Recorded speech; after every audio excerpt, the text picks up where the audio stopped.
जय हिंद साथियों, स्वागत है आपका self study classes with Sumit Jain YouTube channel और दोस्तों ऐप में। दोस्तों बहुत सारे स्टूडेंट को ऐप डाउनलोड नहीं करते बन रहा है या फिर कर भी लिया है तो कोर्स भी नहीं देख पा रहे हैं। तो मैं आज उनको बता दूं कि ये जो सेल्फ स्टडी क्लासेस इस प्रकार से जब आप प्ले स्टोर से करते हैं तो ये आपका वेल जो है आइकन उसमें लगा हुआ है ना। तो इस प्रकार से सेल्फ स्टडी क्लासेस आपको सर्च करना है और ऐसे आइकन में आपको ऐप मिलने वाला है। ठीक है, तो दोस्तों हम देखें कि प्ले स्टोर में आपको इस प्रकार से दिखेगा ये सेल्फ स्टडी क्लासेस। ठीक है, ये प्ले स्टोर में आपको सेल्फ स्टडी क्लासेस का ऐप दिखने वाला है। ठीक है, ये इमेज उसमें डली है, ये आइकन, ये लोगो उसमें डला है। ठीक है, अब दोस्तों इसको इंस्टॉल करना है, यहां से आप इंस्टॉल करेंगे। ठीक है, अब इंस्टॉल करेंगे तो वहां पर आपको नंबर मांगेगा, जीमेल नंबर मांगेगा, तो आपको ओटीपी आएगा, तो आप रजिस्टर करके आगे बढ़ेंगे। दोस्तों आज की इस वीडियो में हम पढ़ने वाले हिंदी साहित्य ट्रिकी वीडियो है ना। आज हम आपको ऐसे महत्वपूर्ण प्रश्न याद करवाएंगे, ऐसी फनी ट्रिक बताएंगे कि आप जिंदगी भर कभी नहीं भूल सकते। आप नेट एग्जाम की तैयारी कर रहे हैं, पीजीटी की कर रहे हैं, टेट एग्जाम या फिर आरपीएससी एग्जाम की तैयारी कर रहे हैं या एलटी ग्रेड की एग्जाम की तैयारी कर रहे हैं, तो ये वीडियो आपके लिए है। दोस्तों वीडियो को लाइक जरूर करें, ठीक है, और शेयर करना है। आज मैं फनी ट्रिक से और रोज आपकी सुबह 9:40 पर हिंदी साहित्य का ट्रिकी वीडियो आता है सेल्फ स्टडी क्लासेस पर, तो जरूर जुड़ें। ठीक है, स्टार्ट करते हैं दोस्तों आज का ये वीडियो। सबसे पहला जो हमारा प्रश्न है वो है कबीरदास की भाषा को पंचमेल खिचड़ी किसने कहा है। अब 2 सेकंड दोस्तों आपको दिए जाते हैं, आपको उत्तर बताना है। मैं आपको बता दूं कि वीडियो में सबसे पहले आपको टेस्ट करवाया जाएगा, फिर ट्रिक बताई जाएगी। ठीक है, तो कबीरदास की भाषा को पंचमेल खिचड़ी किसने कहा है,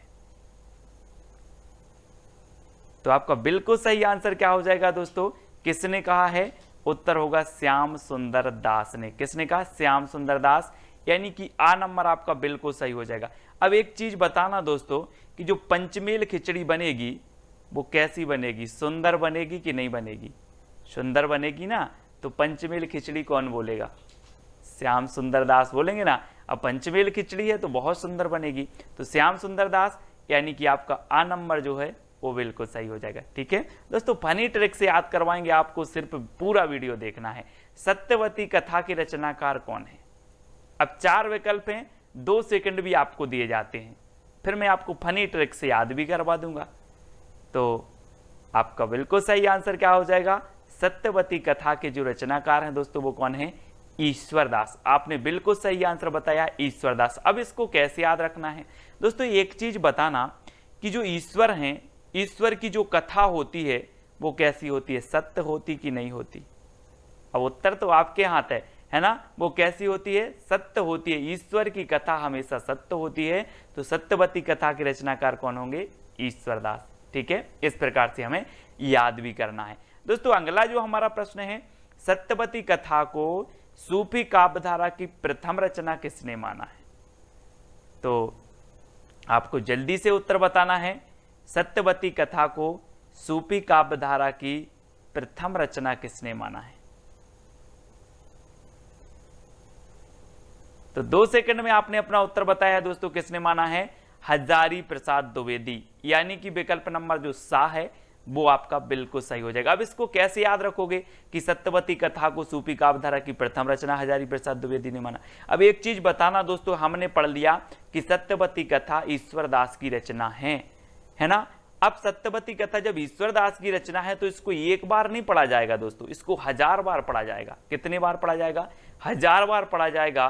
तो सत्यवती कथा को सूफी काव्यधारा की प्रथम रचना कौन मानेंगे, हजारी प्रसाद द्विवेदी, क्योंकि इसको 1000 बार पढ़ा जाएगा। हम बोलते हैं ना कृष्ण लीला 1000 बार सुन रहे हैं, रामायण 1000 बार सुन रहे हैं, रामचरितमानस 1000, क्योंकि ये सत्य कथा है ना। वैसे ही सत्यवती कथा ईश्वरदास की रचना है और इसको हम 1000 बार पढ़ेंगे। ठीक है, ऐसे याद रखना है दोस्तों। अब आपको बताना है आलवार भक्तों की संख्या कितनी मानी है, तो 2 सेकंड में आपको अपना उत्तर बताना है और आपका बिल्कुल सही आंसर क्या हो जाएगा, आंसर हो जाएगा दोस्तों आपका कितना, 12। आल बार, यहां पर क्या आ रहा है, आल वार, तो वार से क्या बनेगा आपका 12। आलवार भक्तों की संख्या कितनी मानी गई है, 12। ठीक है, वार से 12, यानी कि जो आ नंबर है वो आपका बिल्कुल सही हो जाएगा। ठीक है, अगला क्वेश्चन देखते हैं दोस्तों, अद्वैतवाद के प्रवर्तक कौन माने जाते हैं। अब 2 सेकंड में आप अपना उत्तर बता देना, फिर आपको ट्रिक से याद करवा देंगे हम।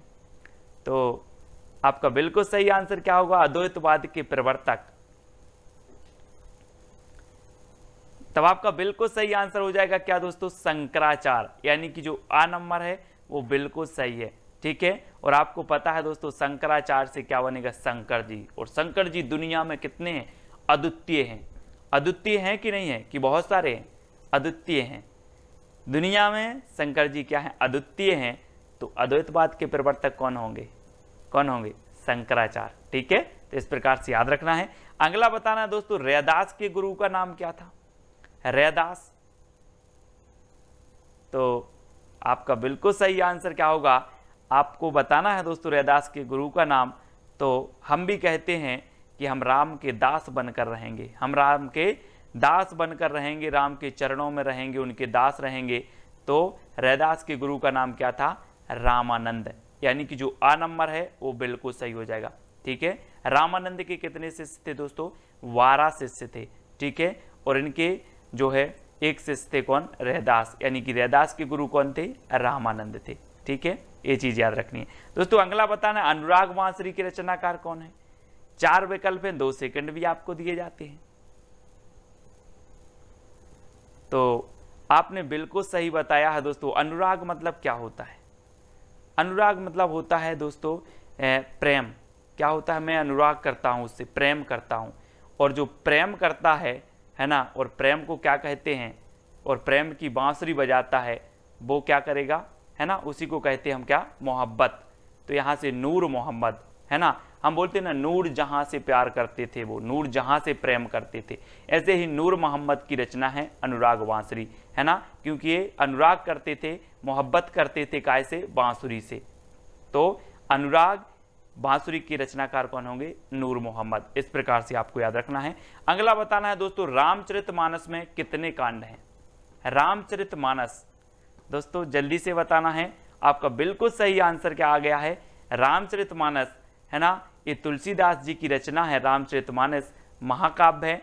ठीक है, और इसमें कितने खंड हैं, कितने कांड हैं, तो 7 कांड हैं। अब इसको कैसे याद रखोगे, है ना, तो रामचरितमानस दोस्तों आपको पता है कि राम के जीवन पर आधारित है, तुलसीदास जी की रचना है। ठीक है, और राम जी जब वन में जा रहे थे तो बहुत सारे लोग कहाँ जा रहे थे, साथ जा रहे थे, साथ। तो तुलसीदास ने सोचा यार सब लोग साथ जा रहे थे, तो रामचरितमानस में भी 7 कांड रखेंगे, है ना। तो इसमें 7 कांड हैं, इस प्रकार से याद रखेंगे। विनय पत्रिका की रचनाकार कौन है दोस्तों, विनय पत्रिका। अब एक चीज बताना दोस्तों कि संसार में सबसे ज्यादा विनय राम जी की किसने की है, विनय पूर्ण दोहे लिखे हैं, विनय की है, किसने की है, तो वो की है दोस्तों किसने, तुलसीदास जी ने। ठीक है, तुलसीदास यानी कि जो आ नंबर है वो बिल्कुल सही है ना। आपने सुना है, क्या सुना है, कि चित्रकूट के घाट में भई संतन की भीड़, तुलसीदास चंदन घिसे तिलक देत रघुवीर। दोस्तों जो विनय पत्रिका है ये ब्रज भाषा में तुलसीदास जी की रचना है, याद रख लेना। कई बार पूछी जाती है कि विनय पत्रिका की भाषा क्या है, तो भाषा है ब्रज भाषा और तुलसीदास जी की है। ठीक है, अगला बताना दोस्तों, भक्तमाल के रचनाकार कौन है, भक्तमाल। तो अब एक चीज बताना दोस्तों कि जो भक्त होते हैं, भक्त, है ना, भक्त क्या करते हैं, आकाश की ओर, नभ की ओर क्या करते, सिर करते हैं, और ऐसे भगवान को क्या करते हैं, नमस्कार करते हैं। कौन, भक्त। कहां सिर करते हैं, नभ की ओर। तो भक्तमाल के रचनाकार कौन होंगे, नभ से नाभादास, है ना। भक्तमाल जो भक्त होते हैं वो नभ की ओर सिर करके नमस्कार करते हैं, तो भक्त से नाभा, भक्त क्या करते, नभ की ओर, तो नाभादास, है ना। तो भक्तमाल के रचनाकार कौन है, नाभादास। ठीक है, अगला प्रश्न बताना है दोस्तों आपके, भंवर गीत के रचनाकार कौन है, भंवर गीत। ये है दोस्तों भंवर, और आपने सुना होगा कि जब ब्याह होता है किसी का तो क्या पढ़ती हैं, भांवरें पढ़ती हैं, भांवरें पढ़ती हैं। और जब नई नई दुल्हन होती है और क्या करती है, भांवरें पढ़ के जाती है, तो सबसे ज़्यादा वो देखती है, क्या देखती है, कि नंद कैसी है, नंद कैसी है। और नंद अगर तेज हुई तो सोचती है यार नंद की भांवर पड़ जाती जल्दी, नंद की भंवर जल्दी पड़ जाती। तो भंवर गीत के रचनाकार कौन होंगे, नंद की भांवर पढ़वाते हैं जल्दी, तो नंददास, यानी कि बा नंबर आपका बिल्कुल सही होगा। ठीक है, भंवर गीत नंददास की रचना है। ठीक है, तो जो कृष्ण काव्य धारा थी दोस्तों, कृष्ण काव्य धारा में सूरदास जी के बाद नंददास जी का नंबर आता था, है ना। अगला बताना है रामायण महानाटक के रचनाकार कौन है। मैं सिर्फ दोस्तों ट्रिक से याद करवा रहा हूं, बहुत सारी चीजें आपको बता सकता हूं, लेकिन रामायण में ट्रिक से ही याद करवा रहा हूं ताकि आपको याद हो जाए। ठीक है, तो रामायण महानाटक के रचनाकार कौन है।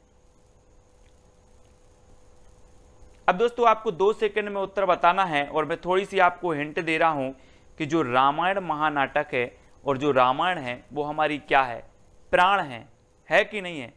हम बोलते हैं कि रामायण तो हमारी प्राण है, प्राणों के समान है, हम उसको पढ़ते हैं, उससे सार तत्व ग्रहण करते हैं, तो हमारी क्या है, प्राण। तो रामायण महानाटक के रचनाकार कौन हो जाएंगे, कौन होंगे। अब आपको ही बताना है कि रामायण तो हमारी प्राण है, तो प्राणचंद्र चौहान, यानी कि जो बा नंबर है वो आपका बिल्कुल सही हो जाएगा। ठीक है, अगला प्रश्न देखते हैं दोस्तों, रामचंद्रिका को छंदों का अजायब घर किसने कहा है।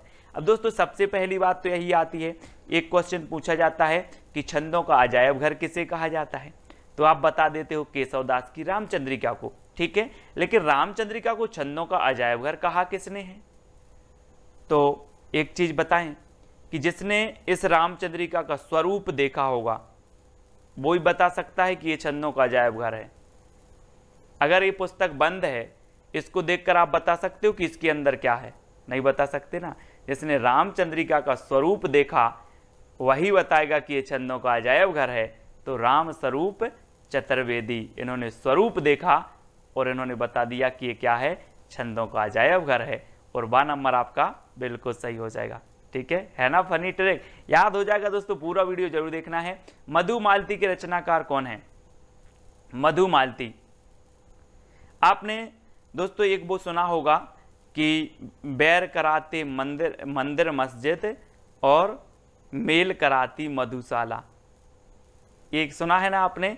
तो आपने देखा होगा कि समाज में कई ऐसे लोग होता है उनका मंझनई मधु से होता है। कैसे होता है, मंझन मधु से होता है। तो मंझन मधु से होता है तो मधुमालती के रचनाकार कौन होंगे, मंझन होंगे ना, मंझन, यानी आ नंबर आपका बिल्कुल सही हो जाएगा। ठीक है, हमें ट्रिकी याद करना है दोस्तों, याद बस करने का माध्यम है कि हमारे माइंड में कैसे वो फिट बैठती है, याद होती है। ठीक है, अगला बताना है दोस्तों आपको, हिंदी भक्ति काव्य का प्रथम क्रांतिकारी पुरस्कर्ता कबीर हैं, ये कथन किसका है। हिंदी भक्ति काव्य का जो काव्य के प्रथम क्रांतिकारी पुरस्कर्ता कबीर हैं, ये कथन किसका है। तो ये चीज तो कौन बता देंगे, बच्चे बता देंगे, सभी को पता है। कौन बता देंगे, बच्चे भी बता देंगे कि हिंदी भक्ति काव्य के जो प्रथम क्रांतिकारी कवि हैं वो कबीर हैं। बच्चा भी बता देगा साहब, क्योंकि भक्ति से ओतप्रोत थे, कबीरदास ने समाज को फटकारा और भक्ति से, तो ये बच्चे बता देंगे। तो बच्चन सिंह का कथन होगा, किसका होगा, बच्चन सिंह, यानी कि जो आ नंबर है वो बिल्कुल सही होगा। हिंदी भक्ति काव्य का प्रथम क्रांतिकारी पुरस्कर्ता कबीर हैं, ये कथन किसका है, बच्चन सिंह का। ठीक है, इस प्रकार से कथन भी याद हो जाएंगे आपको, आप बिल्कुल चिंता न करें। निरंतर सीरीज देखना है रोज 9:30 पर, आपकी रोज सुबह 9:30 पर ट्रिकी वीडियो होगा। ठीक है, तो जरूर देखें, और रात्रि 9 बजे आपकी हिंदी साहित्य की विस्तृत क्लास होती है, तो उसको भी देखना है। गुरु नानक का जन्म हुआ था तो कहां हुआ था दोस्तों। सिख संप्रदाय के प्रवर्तक माने जाते हैं गुरु नानक। अब यहां पर क्या आ रहा है, नानक, नाना आ रहा है तो ननकाना, नानक ननकाना, है ना, इस प्रकार से। तो गुरु नानक का जन्म हुआ था कहां पर, ननकाना, आ नंबर आपका बिल्कुल सही हो जाएगा। अगला बताना दोस्तों, नगेंद्र के अनुसार प्रथम सूफी काव्य रचना कौन सी है। सूफी काव्य धारा आपने पढ़ी होगी भक्ति काल में, अब सूफी काव्य रचना बतानी है तो नगेंद्र के अनुसार बताना है, तो जल्दी से बताएं, 2 सेकंड में आपको।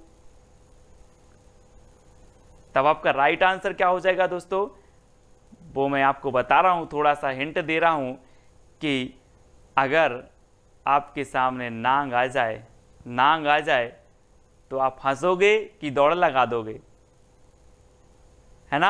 अगर अचानक आपके सामने ऐसे करके नांग आ जाए तो आप हंसोगे कि दौड़ लगा दोगे, है ना, दौड़ लगा देंगे। तो नगेंद्र के अनुसार जो सूफी काव्य की प्रथम रचना है वो हंसावली है। कौन सी है? हंसावली। ठीक है, याद रख लेना। हंसना नहीं है, हंसना नहीं है, अगर नाग आ जाए तो हंसना नहीं है, दौड़ लगा देना है, तो हंसावली है, सभी लोग याद रखेंगे। ठीक है, अगला बताना है दोस्तों आपको, सुंदर विलास किसका ग्रंथ है? सुंदर विलास, तो प्रश्न क्रमांक 18 है और 2 सेकंड है, बिल्कुल आप आसानी से बता देंगे कि सुंदर आ रहा है तो सुंदर विलास सुंदरदास का ही होगा। ठीक है, सुंदरदास, ये बिल्कुल सही है आपका। ठीक है, आ नंबर आपका बिल्कुल सही हो जाएगा। सुंदरदास का ये ग्रंथ है सुंदर विलास। अगला बताना है दोस्तों, निम्न में से अष्टछाप का कवि नहीं है। अष्टछाप को जो स्थापना हुई थी, मैं आपको अभी क्वेश्चन पूछूंगा उसका, वो अभी नहीं बता रहा हूं मैं आपसे। तो निम्न में से अष्टछाप का कवि नहीं है बताना है। अष्टछाप की स्थापना मैं आपको इतना बता दे रहा हूं कि विट्ठलनाथ ने की थी। ठीक है, लेकिन कौन सा कवि नहीं है इनमें से? तो आपका बिल्कुल सही आंसर क्या हो जाएगा दोस्तों? क्या होगा आपका? नंददास जी भी हैं, सूरदास जी भी हैं, छीत स्वामी हैं, लेकिन कौन नहीं है? नावादास, जिनकी रचना हमने पढ़ी थी, कौन सी है? भक्तमाल, है ना, भक्तमाल इनकी रचना है। और ये नावादास जो हैं ये अष्टछाप के कवि नहीं है, यानी कि आपका जो उत्तर है आ नंबर बिल्कुल सही हो जाएगा। अब लोग कंफ्यूज होते हैं दोस्तों, यहाँ भी दास आ रहा है, यहाँ भी दास आ रहा है, यहाँ भी दास आ रहा, तो ये तीनों तो होने चाहिए, ये छीत स्वामी आ रहा तो ये नहीं होनी चाहिए, ऐसे कर देते हैं। लेकिन जिन्होंने पढ़ा है उनको ज्ञान है। कुंभन दास के गुरु कौन थे दोस्तों? वल्लभाचार्य, रामानंद, कबीरदास या विट्ठलनाथ? तो अब दोस्तों यहाँ पर बताना है, फंस गई ना कैसेट, कि वल्लभाचार्य के हैं कि विट्ठलनाथ के हैं। तो दोस्तों एक चीज मैं आपको हिंट दे रहा हूं कि अगर कुंभ के मेले में जाना है तो क्या होने चाहिए? बल होना चाहिए, क्योंकि भीड़ इतनी रहती है, भीड़ इतनी रहती है कि आपके अंदर अगर बल नहीं होगा तो आप कुंभ के मेले में नहीं जा सकते। तो कुंभ के मेले में बल चाहिए, तो कुंभन दास के गुरु कौन होंगे? बल से वल्लभाचार्य, यानी कि जो आ नंबर है वो आपका बिल्कुल सही हो जाएगा। ठीक है, इस प्रकार से याद रखना है। अब दोस्तों आपका एक चैलेंज प्रश्न है जिसका उत्तर आपको कमेंट में लिखना है कि अष्टछाप की स्थापना कब हुई थी। एक एक बंदा जिन्होंने भी ये वीडियो देखा है, जिनको भी वीडियो अच्छा लगा है, जो भी हमारे हिंदी साहित्य के सही ओरिजिनल स्टूडेंट हैं, वो अष्टछाप की स्थापना कब हुई थी इसका उत्तर कमेंट में लिखेंगे।